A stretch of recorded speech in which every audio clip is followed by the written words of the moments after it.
اعوذ باللہ من الشیطان الرجیم بسم اللہ الرحمن الرحیم۔ آج الحمدللہ ہم لیکچر نمبر 22 پڑھیں گے، پیج نمبر 179 ہے، ٹھیک ہے جی۔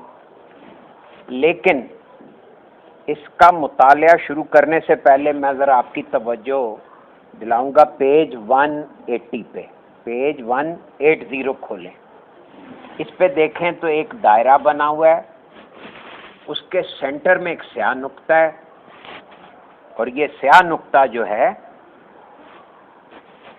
اس چارٹ کا کیپشن ہے امر جمع ارادہ جمع کن برابر ہے خلق کے۔ خلق یعنی تخلیق، اسی سے لفظ تخلیق ہے، اسی سے لفظ مخلوق ہے، اور اسی سے لفظ خالق ہے۔ یہ امر کام کو بھی کہتے ہیں، یعنی ارادہ، اور پھر اس کو ایک موو کیا گیا، کام کی طرف موڑ دیا گیا تو وہ چیز مظہر بن گئی، یہ خلق ہو گیا۔ یہ اصل میں ہے کہ زمانیت اور تخلیق، یعنی دو چیزیں وجود میں آتی ہیں جب امر، ارادہ اور کن مل گئے، خلق ہوا، جس کو زمانیت اور تخلیق کہا جا رہا ہے۔ یہ زمانیت اور تخلیق، اب آپ ان دائروں کو دیکھیں اور وہ تالاب کی مثال پہ غور کریں کہ درمیان میں کنکر، ٹھیک ہے، یہ درمیان میں ایک سیاہ نقطہ ہے، اس سے یہ لہریں نکل کر سائڈ پہ پھیل رہی ہیں۔ یہی سیاہ نقطہ خلق کا باعث بن رہا ہے۔ اسی سیاہ نقطے کو نقطہ وحدانی کہا گیا ہے۔ اسی سیاہ نقطے سے پھیلنے والی لہروں میں سے ایک لہر کا نام ملکوت ہے، اور اسی لہر سے، یعنی کسی سیاہ نقطے، دیکھیں ساری لائنیں جو ہیں وہ سیاہ نقطے کی طرف انڈیکیٹ کر رہی ہیں، اور کیا انڈیکیشن ہے کہ زمانیت بھی اسی کا نام ہے، بساط بھی اسی کو کہا گیا ہے، یہیں سے نزول شروع ہوتا ہے، اور وہ گریز بھی یہی ہے، کشش بھی اسی طرف ہے، اسی میں تغیر شروع ہوتا ہے، اسی کو یہ نزول کے اپوزٹ صعود ہے، اور یہی سب زمانیت کو واضح کیا گیا کہ یہ سب چیزیں زمانیت ہیں۔ دیکھیں ادھر سائڈ پہ ایک باکس میں لکھا ہے کہ زمانیت بساط ہے، اور یہ صفت خلق ہی زمانیت ہے، یعنی یہ اوور ویو، اور وہ تالاب کی مثال کہ تالاب جو ہے وہ اس کا پانی صفات الہیہ ہیں، یہ صفات الہیہ کی لہریں، یہ جو ہے یہ ساری تخلیق بن رہی ہے۔ اسی کو یہ سارے نام جو رکھے گئے ہیں، کشش اور گریز اور نزول اور صعود، یہ زمانیت اور ملکوت، اور اسی کا پھر نقطہ وحدانی کیا ہے۔ تو یہ ایک نقشہ جو بنا کر یہ ساری ٹرمنالوجی آپ کو بتائی کہ اصل میں یہ سارا اس بنیادی نقطے سے ریلیٹ کرتا ہے۔ یہ نقشہ دیکھنے کے بعد آئیے ہم اس لیکچر نمبر 22 کا، جس کا عنوان ہے ازل تا قیامت، دیکھیں ازل سے ابد نہیں کہا، ازل تا قیامت۔ اب یہاں پہ ایک بہت بڑی غلط فہمی کو دور کر لیں آج۔ کیا ہمارے اور آپ کے ذہنوں میں قیامت کا تصور ایسا ہے کہ جب سب کچھ تباہ ہو جائے گا؟ اب غور کریں کہ قرآن پاک میں اس کو یوم القیامہ کہا گیا ہے۔ یوم کہتے ہیں حالت کو، یوم کہتے ہیں بناوٹ کو، اور قیامہ قائم کرنا، قیام ہونا، کسی چیز کا قائم ہو جانا، تو اصل میں کیا کیفیت ہے؟ یہ ایک تو مرنے کے بعد ہونا ہے، جو بھی قیامت کا منظر جو بھی ہے، جو بھی آپ نے کتابوں میں پڑھا اسے سائڈ پہ رکھ دیں، اور اس بات پہ غور کریں کہ یہ سارا قیامت کا دور جو ہے یہ مرنے کے بعد کا دور ہے۔ تو آپ کو زندگی میں اس کی جو بھی تصویر کشی کر کے ڈرایا جا رہا ہے اس سے باز ہی آ جانا بہتر نہیں ہے؟ اب ازل تا قیامت، تو یعنی قیامت میں کوئی چیز قائم کی جائے گی۔ کیا چیز قائم کی جائے گی؟ اصل بات مختصراً سن لیجئے، وہ یہ ہے کہ ہم دنیا میں اس زندگی میں حواس میں عدل بدل ہو رہے ہیں، بیداری کے حواس، نیند کے حواس۔ اس کے بعد ہم جب سو جاتے ہیں تو پھر ان حواسوں کا ایک ترقی یافتہ درجہ جو ہے وہ ہے شب قدر کے حواس، لیلۃ القدر کے حواس، جب 70,000 گنا رفتار ہو جاتی ہے۔ پھر اس کے بعد اس سے بھی اوپر موت کے حواس، اس کی رفتار بن جاتی ہے 3,65,000 گنا لگ بھگ۔ پھر اس کے بعد ایک اور رفتار بنتی ہے انسان کی جسے قیامت کہتے ہیں، اور وہ قیامت کی رفتار جو ہے وہ 36,50,000 گنا کے قریب ہے۔ اور پھر اس کے بعد یعنی کہ روح کے حواس قائم کر دیے جاتے ہیں۔ یہ حواسوں کا کھیل ہے سارا، حسیات کے استعمال کا نظام جو ہے یہ پورا اسی لیے بنایا گیا ہے کہ ان کو مختلف سطحوں پہ آپ شعوری طور پہ استعمال کرنا سیکھیں۔ یہ ہے اصل سارا نظام۔ تو ہم اس لیکچر کا مطالعہ شروع کرتے ہیں۔ اب قیامت کا لفظ جو ہے یہ تو واضح ہو گیا کہ جب یہ کوئی اس قسم کی قیامت نہیں ہے جس کا تذکرہ آپ اور میں اپنے ذہنوں میں بٹھائے بیٹھے ہیں۔ یہ ازل سے لے کر بات چلے گی، اور قیامت یعنی کہ جب روح کے حواس قائم کیے جائیں گے۔ یہ بات کلیئر ہو گئی، تو اب آگے پڑھتے ہیں۔ زندگی کا جس بھی زاویے سے تذکرہ کیا جائے تو لازماً زندگی کے دو رخ متعین ہوتے ہیں۔ یعنی آپ زندگی کا جب بھی تذکرہ کریں گے تو اس کے دو رخ آ جائیں گے۔ ایک رخ کا نام مکانیت ہے اور دوسرے رخ کا نام زمانیت ہے۔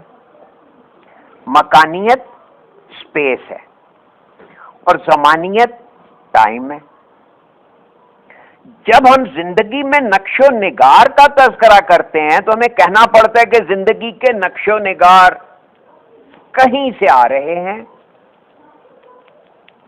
استقرار حمل میں نقش و نگار نہیں ہوتے، یعنی پریگنینسی جو ہے جب وہ قرار پاتی ہے، حمل قرار پاتا ہے، تو اس وقت بچے کی کوئی شکل نہیں ہوتی، اس میں کوئی نقش و نگار نہیں ہوتے۔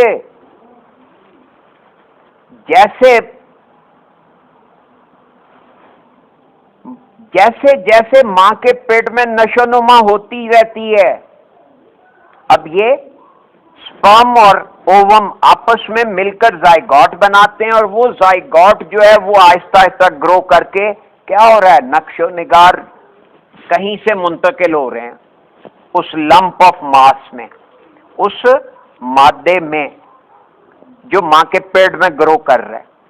نقش و نگار بنتے رہتے ہیں۔ پیدائش کے بعد اب دیکھیں وہ سارا منظر، پیدائش ہو رہی ہے، پیدائش کے بعد دوسری حقیقت جس سے کوئی فرد انکار نہیں کر سکتا موت ہے۔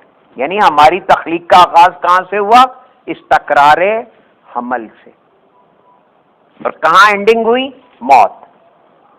ٹھیک ہے جی، یہ نقطہ بالکل واشگاف کر لیں۔ آپ کو سن کے حیرت ہوگی کہ چائنا میں بچے کی عمر پیدائش کے وقت 9 ماہ لکھی جاتی ہے۔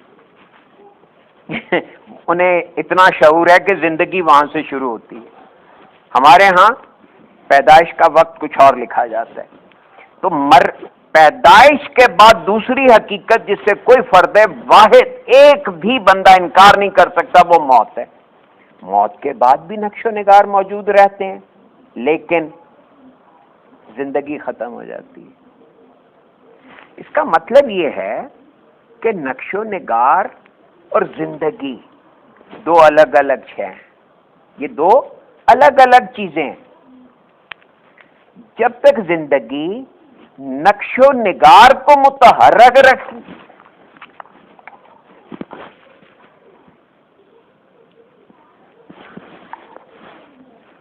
جب تک یہ زندگی نقش و نگار کو متحرک رکھتی ہے، نقش و نگار موجود رہتے ہیں۔ گویا یہ ان کے نقش و نگار کی موجودگی کس بات پہ ہوئی؟ ان کی تحریکات پہ. متحرک رکھنے والی شے آنکھوں کو نظر نہیں آتی. نقش و نگار، جب تک زندگی نقش و نگار کو متحرک رکھتی ہے نقش و نگار موجود رہتے ہیں، بس صورت دیگر معدوم ہو جاتے ہیں، مٹ جاتے ہیں.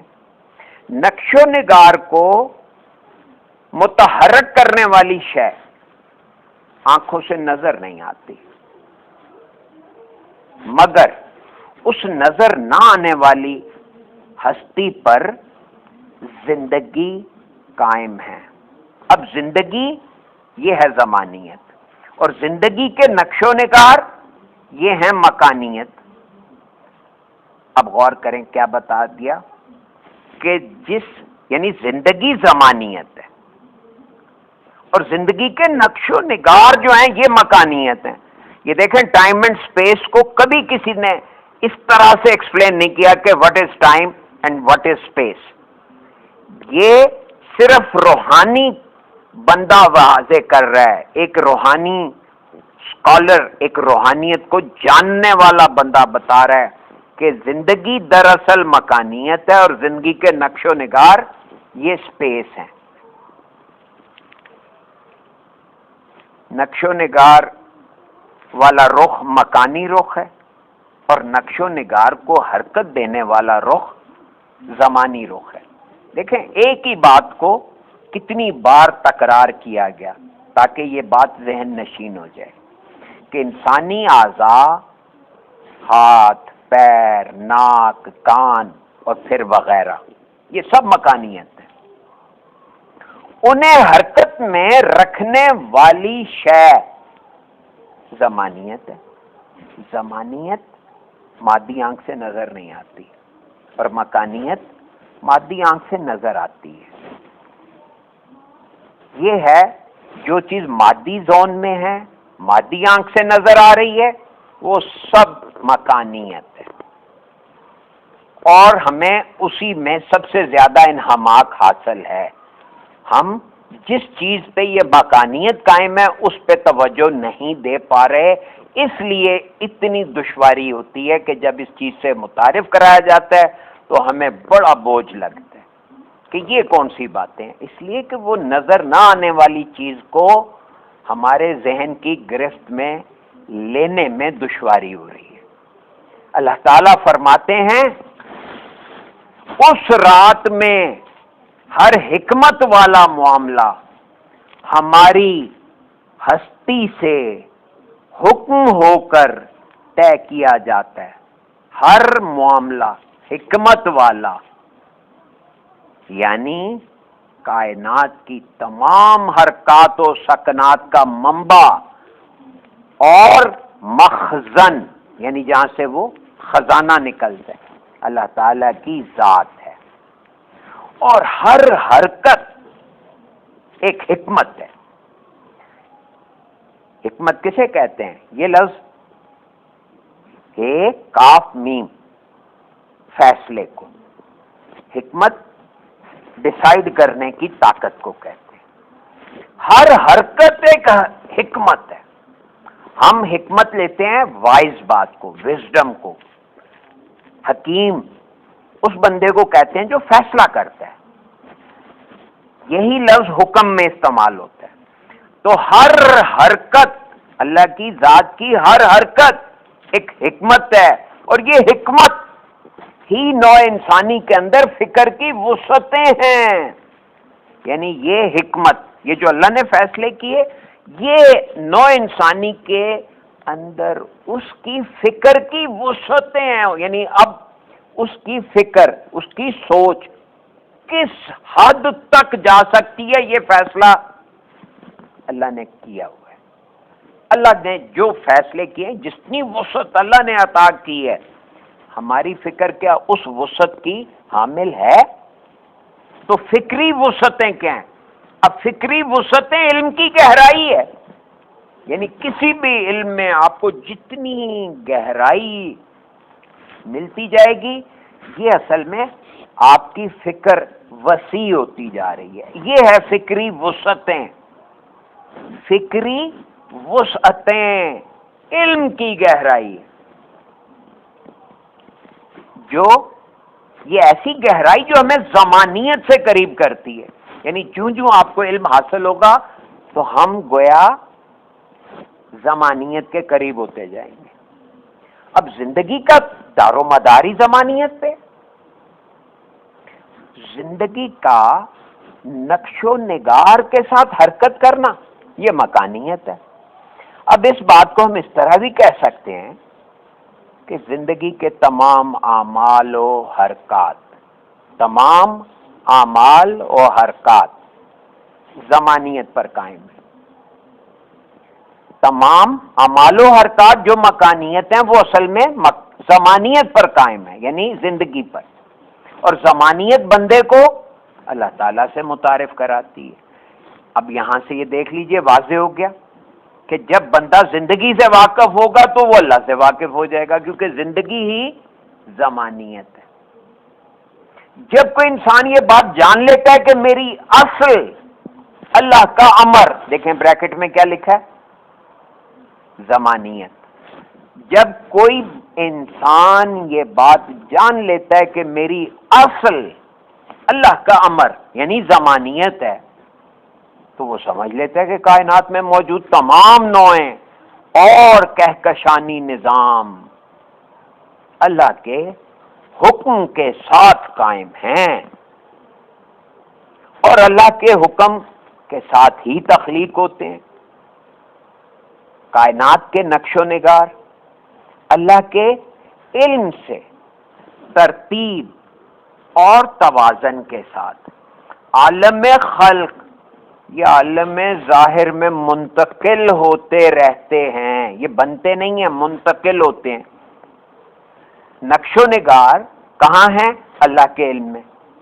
اللہ کے علم سے ایک ترتیب کے ساتھ اور توازن کے ساتھ عالم خلق، اب اسے عالم خلق یا عالم ظاہر کہا ہے، میں منتقل ہوتے رہتے ہیں۔ عالم خلق سے مراد زمانیت ہے، اور عالم ظاہر سے مراد مکانیت ہے۔ عالم خلق اور عالم امر یہ دونوں ایک ہی بات ہے۔ عالم ظاہر، عالم ناسوت یہ ایک ہی بات ہے۔ یعنی کلیئر ہو گئی یہ بات یہاں پہ کہ سارا نظام زندگی کا تذکرہ کریں گے تو ٹائم اینڈ سپیس کی بات آئے گی، اور زندگی ہی ٹائم ہے، اور زندگی کے اعمال و حرکات، نقش و نگار سب سپیس ہے۔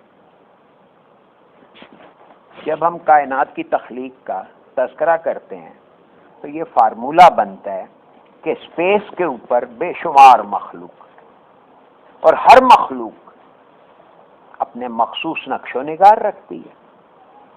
نوعی اعتبار سے ہر مخلوق کی اپنی ایک الگ حیثیت ہے۔ یہ لفظ نوعی اعتبار، دیکھیں ایک انفرادی فرد کا ہے اور ایک ہے پوری نوع کا، یعنی انسان ایز اے نوع، سب انسان ایک جیسے ہیں، یعنی سارے یہ اب دیکھیں نا، شیر کا انسان سے کمپیئر کریں تو اس کی شیپ، اس کی چلت پھرت، اس کے دم ہے، اس کا آگے عیال ہے، اس کا دھارنا وغیرہ، یہ سارے اس کی نوع کے ساتھ مختص ہیں۔ انسان سیدھا چلتا ہے، دو پیروں پہ چلتا ہے، یہ اس کی نوع کے کمالات ہیں۔ تو یہ جو بنی نوع انسان یعنی پوری نوع انسانی، اب اگر ہم انسان کو ایز اے نوع دیکھتے ہیں تو کیا ہو رہا ہے کہ نوعی اعتبار سے ہر مخلوق کی اپنی ایک الگ حیثیت ہے، لیکن ہر نوع دوسری نوع سے ہم رشتہ ہے۔ جب ہم کبوتر اور انسان کا تذکرہ کرتے ہیں تو کبوتر اور انسان الگ الگ نوع نظر آتی ہیں، لیکن جب ہم مکانیت کے دائرے میں کبوتر اور انسان کا تذکرہ کرتے ہیں تو کبوتر اور انسان ایک مشترک رشتے میں بندھے ہوئے نظر آتے ہیں۔ یعنی مکانیت میں یہ دونوں الگ ہیں، ٹائم میں الگ نہیں ہیں۔ ٹائم میں یہ دونوں کی ہستی مخلوق کی ہے، لیکن زمانیت میں سے نکل کر جب یہ مکانیت کے دائرے میں آ جاتے ہیں تو یہ دونوں الگ الگ ہو جاتے ہیں، اور پھر یہ ایک مشترک رشتے میں نظر آتے ہیں. اب کیا رشتے ہیں ذرا دیکھیں. زندگی دونوں میں مشترک ہے اور تقاضے مشترک ہیں. مثلا انسان اور کبوتر دونوں پانی اور غذا کے بغیر نہیں رہ سکتے. افزائش نسل انسان میں کبوتر اور دوسری انواع میں مشترک ہے. یعنی جیسے انسان اپنی نسل کی افزائش کرتا ہے، اس میں بڑھوتری ہوتی ہے، اس میں زیادہ اضافہ ہوتا ہے، اسی طرح ہر مخلوق، ہر نوع اپنی نسل کو بڑھا رہی ہے. بولنا اور پھر اپنے خیال کو ایک دوسرے کے ساتھ تبادلہ خیال کرنا، یعنی بولنا. یہ کیا ہے بولنا؟ یہ تبادلہ خیال ہے. اب اسی علم کو جب الفاظ کے بغیر، آواز کے بغیر استعمال کیا جاتا ہے تو اس کو آپ ٹیلی پیتھی کہتے ہیں. یہاں پہ ایک جملہ اضافی سن لیں جو کہ موضوع سے بھی ہٹا ہوا ہے. ٹیلی پیتھی اصل میں روحانیت کی ABC ہے، کیونکہ جو بندہ بندے کا خیال نہیں ریڈ کر سکتا وہ اللہ کا خیال کیا ریڈ کرے گا. تو پہلے بندے کو اپنے جیسے کسی بندے کا خیال ریڈ کرنا سیکھنا پڑتا ہے، پھر وہ دیگر مخلوقات کے ساتھ کمیونیکیٹ کرنا سیکھتا ہے، پھر وہ جا کے اللہ کا خیال پراپرلی ریسیو کرنے کے قابل ہوتا ہے. آپ اس سے اندازہ کر لیجئے کہ یہ تبادلہ خیال جو ہے یہی کائنات کا مشترک رشتہ ہوا. اسی اشتراک کی بات ہو رہی ہے کہ تقاضے، تبادلہ خیال اور یہ تقاضے، یہ پانی پینا تو بھوک لگنا تو افزائش نسل، یہ سب تقاضے ہیں. انہی تقاضوں میں ایک تقاضا تبادلہ خیال بھی ہے. آپ کسی بھی چیز کو دیکھتے ہیں تو آپ کو پتہ چل جاتا ہے یہ کیا ہے، یعنی اس کی لہریں آپ تک پہنچی تو آپ نے سمجھا کہ یہ کیا ہے. اب اپنے خیال کو ایک دوسرے کے ساتھ تبادلہ کرنا یہ انسانوں کے اندر بھی رائج ہے، پرندوں اور چوپایوں میں بھی رائج ہے. نوع انسانی ہو، نوع جنات ہو، نوع ملائکہ ہو، سب مکانیت کے دائرے میں نقش و نگار کے اعتبار سے اپنی ایک انفرادی حیثیت رکھتے ہیں. چاہے یہ ملائکہ، یہ نوع ملائکہ یہ نوری مخلوق ہے، نوع جنات آپ اسے ناری مخلوق کہتے ہیں، یعنی یہ ہیولے میں ہے، نوع انسانی جو مٹی میں، یہ سب کے سب مکانیت کے دائرے میں نقش و نگار ہیں ان کے، اور نقش و نگار کی وجہ سے یہ اپنی اپنی انفرادی حیثیت رکھتے ہیں. ان کی شکلیں، ان کی صورتیں، ان کے فیچرز ہر ایک کے نوعی اعتبار سے بھی اور پھر انفرادی اعتبار سے بھی الگ الگ حیثیت رکھتے ہیں. لیکن ہر چیز، ہر مخلوق اپنی جگہ ایک انفرادی حیثیت کے باوجود ایک ایسا رشتہ موجود ہے کہ جس رشتے میں کائنات کے تمام افراد بندھے ہوئے ہیں، اور اس رشتے کے بغیر زندگی کا تصور ممکن نہیں. یعنی آپ یہاں دیکھیں وہی تالاب کی مثال چل رہی ہے، اسی کی شرح ہو رہی ہے بار بار کہ کائنات کے یہ احساس ہمارے اندر اجاگر ہونا ضروری ہے کہ کائنات میں ہر چیز اللہ کی صفات کا مظاہرہ ہے، چاہے وہ چیونٹی ہے، چاہے وہ آدمی ہے. لیکن نا حضرت سلیمان کا قصہ قرآن میں بیان ہوا کہ وہ چیونٹی سے بات کر رہے ہیں، دیگر مخلوقات سے بات کر رہے ہیں. تو اللہ میاں یہ مثالیں، یہ ان کی باتیں ہمیں کیوں بتا رہے ہیں کہ یہ صلاحیتیں نوع انسانی کے اندر موجود ہیں اور انہوں نے استعمال کر کے بھی دکھایا ہے. ظاہر ہے وہ اللہ تعالیٰ نے ان کو ودیت کی گئی ان کو، اور انہوں نے اس کو ڈسپلے کر کے دکھایا. اب یہاں سے یہ نظر کا قانون سن لیں. مکانیت میں رہتے ہوئے، مکانیت میں ہم جب تک ہیں تو ہماری خارجی نگاہ کام کرتی ہے، یعنی ہم خارج میں دیکھتے ہیں، ہم باہر دیکھتے ہیں. جب ہم کسی چیز کو دیکھتے ہیں اور کہتے ہیں کہ زید نے بکر کو دیکھا، تو لا محالہ یہ تسلیم کرنا پڑے گا کہ زید اور بکر کے درمیان جو فاصلہ ہے اس فاصلے نے دونوں کے درمیان ایک تعلق قائم کیا، اس لیے کہ فاصلے کے بغیر دیکھنے کا عمل پورا نہیں ہوتا۔ اگر کوئی چیز آپ کی آنکھ کے ساتھ چپکا دی جائے تو نظر آئے گی؟ آپ اپنی انگلی کو پکڑ کے آنکھ کے ساتھ لگا لیں، دیکھیں انگلی نظر آئے گی؟ نہیں نظر آئے گی۔ جب فاصلے پہ رکھیں گے تو انگلی کے پورے نقش و نگار تک دکھیں گے۔ تو یہ فاصلہ جو ہے یہ ضروری ہے، یہ تعلق قائم رکھنے کے لیے فاصلہ بیچ میں آ گیا۔ یہ فاصلہ ہر چیز کے درمیان مشترک ہے، فاصلہ ہی ہمیں ایک دوسرے سے متعارف کراتا ہے، ورنہ ہم ٹائم میں اکٹھے تھے لیکن ایک دوسرے کے اندر تھے، جز تھے۔ باہر آئے تو فاصلہ پیدا ہو گیا تو سپیس بن گئی۔ فاصلہ ہی ہمیں ایک دوسرے سے متعارف کراتا ہے۔ دیکھیں نا، یہ وہ نکات ہیں جن میں عام لٹریچر میں، عام سائنسز میں توجہ نہیں دلائی جاتی، لیکن روحانیت میں ان چیزوں پہ توجہ دلائی گئی ہے کہ یہ دیکھو، یہ فاصلہ بھی ایک رشتہ ہے، فاصلے کی وجہ سے تو ہمیں چیزیں دکھتی ہیں، ہم نے کبھی غور ہی نہیں کیا۔ اب دو افراد ایک دوسرے کو دیکھتے ہیں، دونوں کے درمیان فاصلہ ہے، اگر یہ فاصلہ حذف ہو جائے تو ایک دوسرے کو نہیں دیکھ سکتے، یعنی فاصلہ ہی تعارف کا سبب ہے۔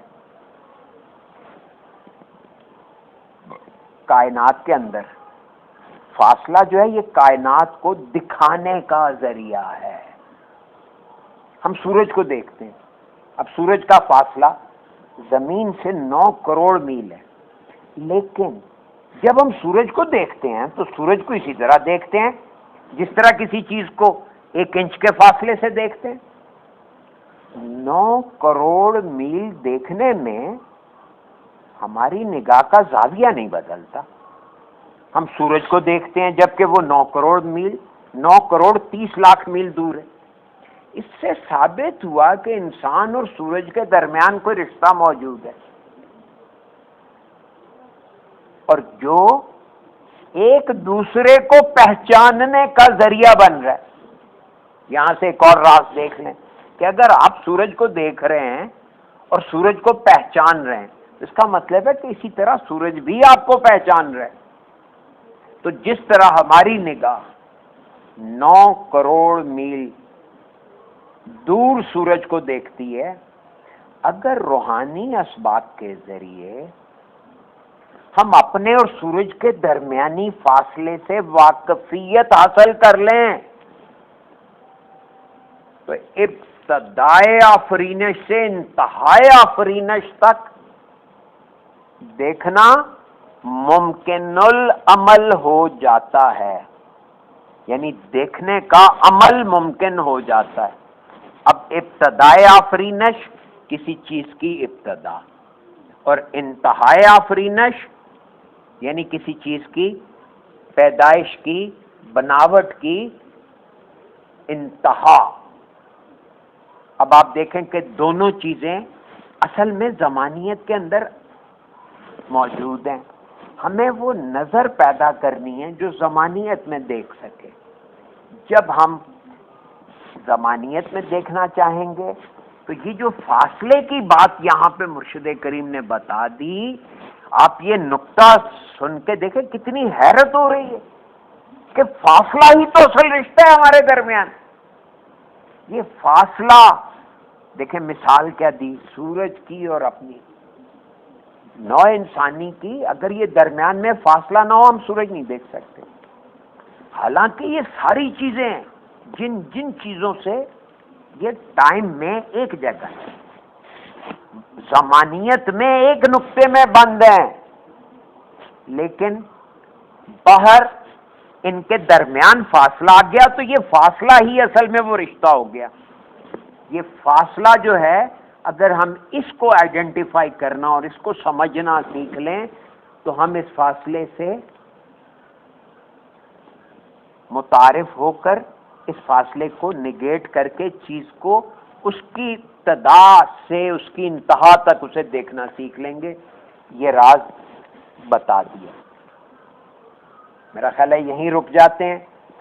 تو آج ہم نے جو مطالعہ کیا یہ لیکچر نمبر 22، اس میں کیا بتایا کہ زمانیت ہے اور ایک مکانیت ہے۔ زمانیت ٹائم کو کہا، اسی کو زندگی کہا اور اسی کو حرکت کہا۔ غور کریں، زمانیت کو زندگی کہا اور زندگی حرکت کو بھی زندگی ہی کہیں گے، کیونکہ حرکت میں لانے والی ایجنسی زندگی ہے، حیات، اور یہ حیات کے نقش و نگار جو ہیں یہ مکانیت ہیں۔ یہ جو ہم باہر دیکھ رہے ہیں یہ سب مکانیت ہے۔ ہمیں باہر کی اس مکانیت میں اتنی دلچسپی لینی ہے جتنی ضروری ہے۔ پچھلے چیپٹر میں آپ نے دیکھا کہ مکانیت اور زمانیت میں توازن، کشش اور گریز کی بات کی گئی تھی۔ اس چارٹ میں بھی کشش اور گریز کا تذکرہ ہے کہ یہ بنیادی نقطہ ہے۔ وہاں سے سیاہ نقطے سے کوئی چیز باہر کی طرف کر رہی ہے، جا رہی ہے، تو وہ اس سیاہ نقطے سے گریز کر رہی ہے، اور اگر سیاہ نقطے کی طرف جا رہی ہے تو یہ کشش کہلا رہی ہے۔ تو یہ کشش اور گریز میں کیا کہا؟ توازن قائم رکھنا ہے۔ گویا دس از اے ویری ٹائٹ روپ، ایک تنا ہوا رسا ہے جس کے اوپر ہم چل رہے ہیں، اس کے ایک طرف زمانیت ہے، ایک طرف مکانیت ہے، ایک طرف کشش ہے، ایک طرف گریز ہے۔ بیلنس کر کے دونوں کو لے کے ساتھ چلنا ہے، یہ ہے روحانیت۔ یہ زمانیت، مکانیت اور روحانیت ٹھیک ہو گیا جی؟